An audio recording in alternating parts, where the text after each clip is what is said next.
भारत ने परमाणु क्षमता संपन्न पृथ्वी 2 बैलिस्टिक मिसाइल का एक बार फिर से सफल परीक्षण कर टेढ़ी नजर रखने वाले पड़ोसियों को साफ संदेश दिया है।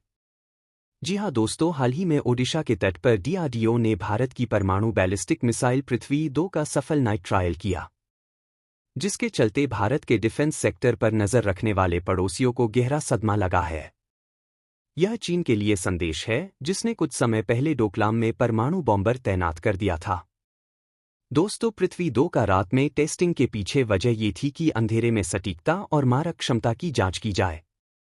यह लॉन्चिंग भारत के स्ट्रेटेजिक फोर्स कमांड की निगरानी में हुआ। यूजर ट्रायल का मतलब होता है कमांड में आए नए अधिकारियों को मिसाइल लॉन्चिंग की ट्रेनिंग दी गई। पृथ्वी 2 मिसाइल की मारक रेंज 350 किलोमीटर है। यह missile single stage liquid fuel missile है। इसके ऊपरी हिस्से में 500 से 1000 किलोग्राम के पारंपरिक या परमाणु हथियार लगाया जा सकते हैं। यह दुश्मन के एंटी बैलिस्टिक मिसाइल टेक्नोलॉजी को धोखा देने में सक्षम है। साल 2019 से अब तक 5वीं बार इसका सफल यूजर नाइट ट्रायल किया जा चुका है। दोस्तों, बता दें कि यह मिसाइल भारत की सभी बैलिस्टिक मिसाइलों में सबसे छोटी और हल्की होती है। इसका वजन 4600 किलोग्राम है और लंबाई 8.56 मीटर के साथ व्यास 110 सेंटीमीटर। पृथ्वी 2 मिसाइल में high explosive, penetration, cluster munition, fragmentation, thermobaric, chemical weapon और टैक्टिकल न्यूक्लियर वेपन लगाया जा सकता है। पृथ्वी 2 मिसाइल स्ट्रैपडाउन इनर्शियल नेविगेशन सिस्टम पर काम करता है, यानी सटीकता में 10 मीटर सर्कुलर एरर पॉसिबिलिटी है। इन्हें लॉन्च करने के लिए 8x8 Tata transporter erector launcher की मदद ली जाती है। असल में पृथ्वी 2 मिसाइल का असली नाम SS-250 है।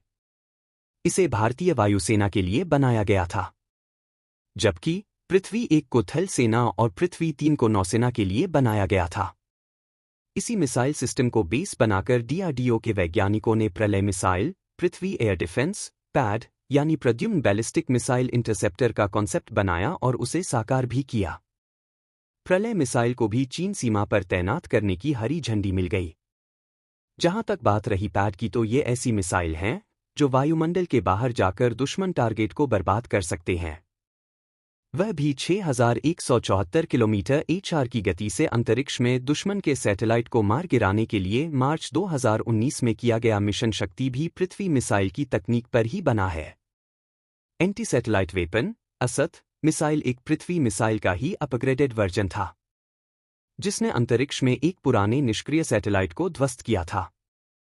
दोस्तों, यह मिसाइल इतनी ही घातक और खतरनाक है कि दुश्मनों पर काल बन बरसेगी। पृथ्वी 2 मिसाइल ओडिशा के बालासोर तट से छोड़े गए इस पृथ्वी 2 मिसाइल ने उन सभी लक्ष्यों को भेदे जो परीक्षण के लिए चुने गए थे। सतह से सतह पर मार करने वाली यह मिसाइल परमाणु हथियार ले जाने में सक्षम है। करीब आधा टन वजनी परमाणु बम ढोने में सक्षम यह मिसाइल 150 से 600 किलोमीटर तक वार कर सकती है। पृथ्वी सीरीज की 3 मिसाइलें हैं, पृथ्वी 1, 2 और 3। इनकी मारक क्षमता क्रमशः 150 किलोमीटर, 350 किलोमीटर और 600 किलोमीटर तक है। दोस्तों, यह मिसाइल एयरफोर्स के साथ साथ इंडियन आर्मी के बेड़े में भी शामिल होगी। बता दें कि चूंकि चांदीपुर स्थित एकीकृत परीक्षण केंद्र ITR से जिस अत्याधुनिक मिसाइल को अंधेरे में दागा गया वह पृथ्वी 2 है, इसलिए वह 350 किलोमीटर तक के रेंज में लक्ष्यों को ध्वस्त कर सकता है। खास बात यह है कि पृथ्वी श्रेणी की मिसाइलें भारतीय वायुसेना और थल सेना दोनों ही अपने बेड़ों में शामिल कर चुकी हैं। दोस्तों, पृथ्वी 2 का सफल परीक्षण से चीन खौफ में आकर लद्दाख में हजारों सैनिकों की तैनाती करने वाला चीन अब भारत के पूर्वी हिस्से में तनाव का नया मोर्चा खोल रहा है। चीन ने भूटान से लगे डोकलाम के पास में अपने H-6 परमाणु बॉम्बार और क्रूज मिसाइल को तैनात किया है। चीन इन विनाशकारी हथियारों की तैनाती अपने गोलमुड़ एयरबेस पर कर रहा है। यह एयरबेस भारतीय सीमा से मात्र 1150 किलोमीटर दूर है। दोस्तों, पृथ्वी 2 मिसाइल परमाणु बॉम्बर H-6 को भी ठिकाने लगाने का औकात रखता है। इससे पहले चीन ने परमाणु बॉम्बर H-6 की तैनाती अक्साओई चीन के काशगर एयरबेस पर की थी। ओपन सोर्स इंटेलिजेंस एनालिस्ट डीट्रेसफा की ओर से जारी सैटेलाइट तस्वीरों में इस बॉम्बर के साथ KD-63 land attack cruise missile भी नजर आ रही है। इस मिसाइल की मारक क्षमता करीब 200 किलोमीटर है। हालांकि पृथ्वी 2 मिसाइल की क्षमता 350 किलोमीटर तक के रेंज में लक्ष्य को साधने की है, जो अपने दुश्मन को पलक झपकते ही ध्वस्त कर सकता है। यह घातक मिसाइल चीनी H-6 के बॉम्बर को लंबी दूरी पर स्थित टारगेट को निशाना बनाने के लिए डिजाइन किया गया है। यह विमान परमाणु हमला करने में भी सक्षम है। चीन ने इस विमान को विशेष रूप से अमेरिका के गुआम बेस को निशाना बनाने के लिए शामिल किया है। इसके पिछले मॉडल में मिसाइल की क्षमता सीमित थी, लेकिन इसे अपग्रेड कर अब और उन्नत बनाया जा चुका है। दोस्तों, इससे यह तो पता चलता ही है कि अब हमारी वायुसेना एक मजबूत स्थिति में खड़ी है और जटिल से जटिल चुनौतियों को टक्कर देने के लिए सक्षम है।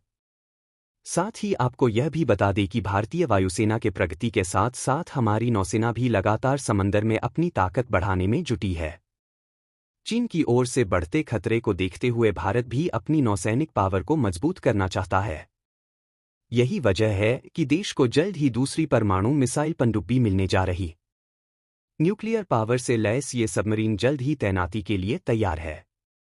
सिर्फ यही नहीं, देश में 2 और न्यूक्लियर पावर अटैक सबमरीन के निर्माण से प्रोजेक्ट को भी अंतिम मंजूरी मिलने वाली है। इससे हिंद महासागर क्षेत्र में चीन की बढ़ती नौसैनिक धमक पर लगाम लग सकती है। आइए जान लेते हैं विस्तार से इसके बारे में, जिसके आने से चीन को समंदर में मिलेगी कड़ी चुनौती।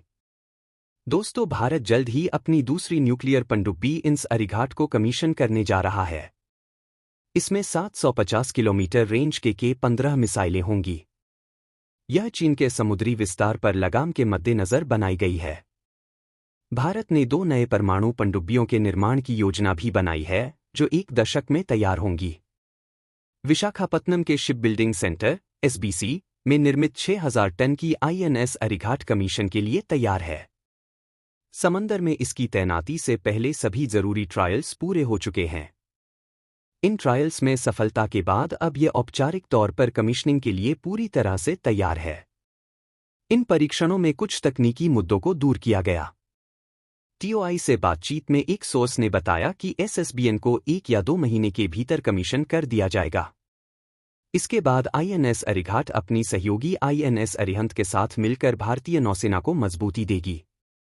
INS अरिहंत 2018 से पूरी तरह ऑपरेशनल है। दोस्तों, अगर इंस अरिघाट की खूबियां के बारे में बात किया जाए तो INS अरिघाट भी INS अरिहंत की तरह 750 किलोमीटर रेंज की K-15 मिसाइलों से लैस होगी। हालांकि तीसरा SSBN आने से इंडियन नेवी और मजबूत होगा। ऐसा इसलिए क्योंकि 7000 टन का इंस अरिदमन 3500 किलोमीटर रेंज की K-4 मिसाइलों के साथ अगले साल शुरू होगा।